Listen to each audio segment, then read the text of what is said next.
menjadi menangis, mereka menjadi gelisah, mereka menjadi tidak nyaman dengan itu. Nah, jadi perbedaannya, tantrum tadi adalah kondisi anak menginginkan sesuatu. Nah, sensory meltdown adalah terlalu banyaknya stimulus sensori yang mereka dapatkan, akhirnya mereka menjadi panik, takut, dan bingung gitu. Akhirnya menjadi terlihat menangis dan seperti tantrum, seperti itu. Nah, kenapa?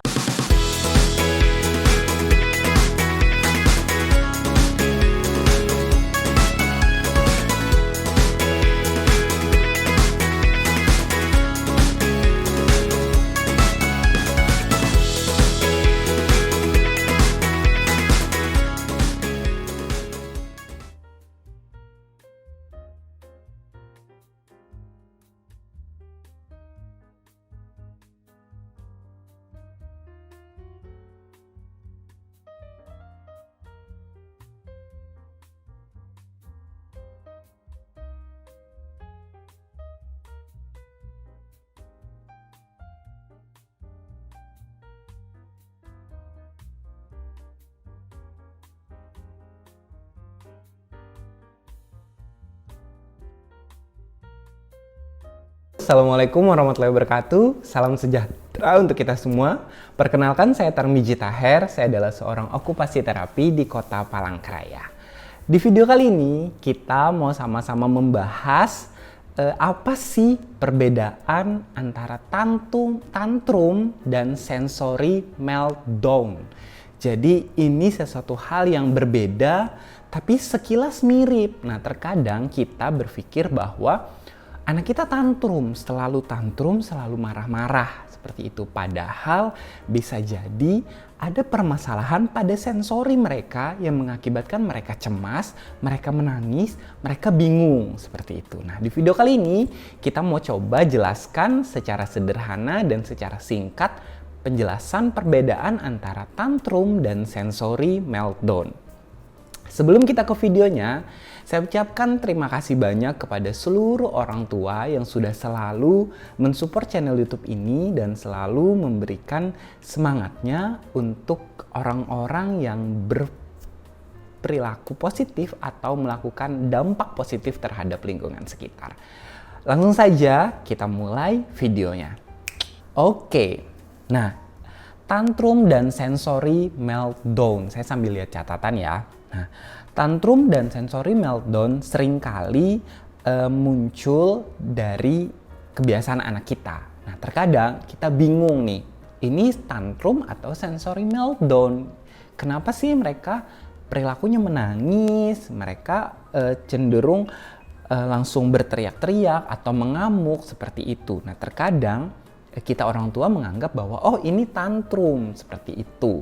Nah, di video kali ini kita coba jelaskan apa perbedaan itu dan bagaimana sih mensiasatinya seperti itu. Nah, yang pertama kita mau jelaskan dulu apa itu tantrum. Nah, tantrum terjadi karena saat anak kita mencari perhatian atau mencari alasan atas keinginannya gitu, apa yang mereka inginkan. Semakin mereka inginkan dan semakin tidak dapat, mereka akan meluapkan itu dengan cara emosional yang melonjak atau perilaku yang negatif, akhirnya tantrum, mengamuk, menangis gitu. Nah, jadi catatan penting ya, tantrum adalah sesuatu yang mereka inginkan atau mereka harapkan untuk kita kabulkan. Nah, itu jadi catatan dulu. Nah, anak yang tantrum sebenarnya mereka sudah mulai memahami apa yang mereka harapkan, apa yang mereka inginkan. Terus mereka sudah memahami kondisi di mana, oh kalau aku marah, oh kalau aku menangis, orang tuaku akan memberikan itu. Nah, anak-anak yang melakukan tindakan tantrum sudah ada di fase memahami aktivitas itu. Misalnya dia tantrum ingin digendong, terus dia marah-marah menangis, teriak-teriak, terus langsung digendong. Nah, mereka paham, oh kalau aku menangis, aku akan digendong. Oh, kalau aku menangis, aku dapat ini gitu. Nah, itu tantrum gitu. Meskipun terkadang mereka akhirnya tidak bisa mengendalikan apa yang mereka inginkan, jadinya seperti itu. Terlihatnya memang itu seperti menangis, berteriak-teriak. Nah, itu sebenarnya tantrum seperti itu. Nah, yang kedua, apa perbedaan tantrum dengan sensory meltdown? Nah, sensory meltdown yaitu adalah kondisi processing sensori. Jadi kondisi processing disorder atau SID. Sensory Processing Disorder SID, anak-anak dengan SID cukup rentan mengalami sensory meltdown. Ketika anak terlalu banyak mendapatkan paparan sensori yang ada di sekitar mereka, akhirnya mereka kesulitan untuk mengontrol sensori itu yang mengakibatkan mereka menjadi panik, mereka menjadi menangis, mereka menjadi gelisah, mereka menjadi tidak nyaman dengan itu. Nah, jadi perbedaannya, tantrum tadi adalah kondisi anak menginginkan sesuatu. Nah, sensory meltdown adalah terlalu banyaknya stimulus sensori yang mereka dapatkan. Akhirnya mereka menjadi panik, takut, dan bingung gitu. Akhirnya menjadi terlihat menangis dan seperti tantrum, seperti itu.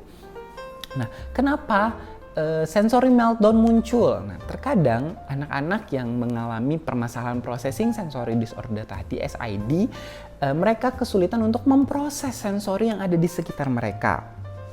Akhirnya respon tubuh alami, rasa panik, rasa menangis itu muncul gitu, karena mereka tidak bisa mengontrol. Contoh sederhana di sensory meltdown ini adalah misalnya mereka di tempat ramai, ada lampu yang berwarna-warni, ada orang berbicara yang terlalu banyak, tiba-tiba ada suara mobil, suara klakson, suara orang menangis, suara berteriak. Nah, itu adalah stimulus sensori yang mereka dapatkan. Akhirnya mereka kesulitan memproses apa sih yang terjadi, kenapa orang terlalu banyak masuk ke telinga mereka, seperti itu. Apa sih yang terjadi, kenapa nih banyak sensori yang menempel di diri mereka, terus mereka menjadi bingung, aku seperti apa? Nah, akhirnya menjadi panik, respon tubuh akhirnya menjadi menangis, menjadi berteriak karena mereka takut, mereka bingung gitu. Nah, menangis dan berteriak itu adalah respon alami tubuh atau respon alami anak-anak yang mereka lakukan apabila mereka tidak nyaman pada kondisi itu. Nah, jelas sekali kan perbedaan tantrum dan sensory meltdown. Nah, selanjutnya, bagaimana kita mengatasi apabila muncul sensory meltdown? Mengatasi muncul masalah tantrum sudah ada di video-video sebelumnya. Di video ini saya akan bahas fokus ke bagaimana sih kita mengatasi anak untuk membantu mereka mengontrol apabila terjadi permasalahan sensory meltdown ini. Nah, seperti ini.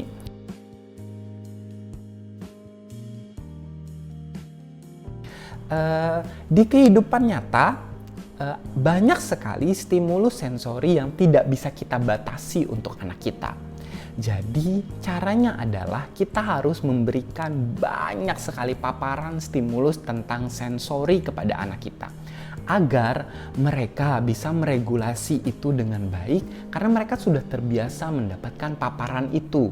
Jadi misalnya mereka takut di tempat keramaian, kita jangan selalu menghindari tempat keramaian, tapi pelan-pelan kita berikan tempat itu, pelan-pelan kita negosiasi, tidak apa-apa, tidak masalah.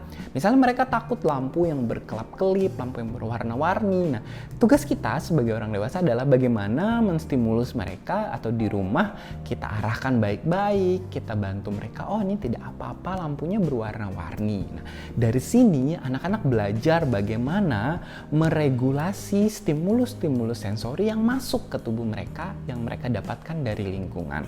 Akhirnya nanti mereka bisa mengontrol sendiri apa yang mereka alami, seperti itu. Jadi jangan dihindari, tapi berikan paparannya pelan-pelan satu-satu. Misalnya kita bermain dengan sensori taktil, vestibular, proprioceptif, seperti itu. Jadi untuk mengatasi permasalahan sensory meltdown ini, kita harus memberikan paparan itu lebih banyak.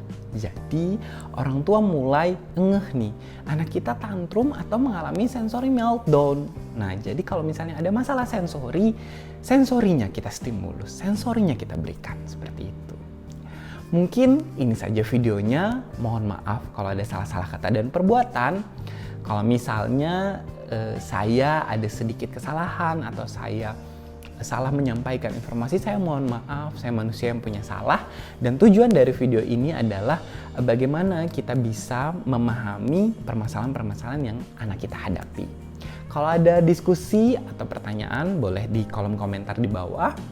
Saya tutup videonya. Assalamualaikum warahmatullahi wabarakatuh. Sampai ketemu di video selanjutnya. Bye-bye.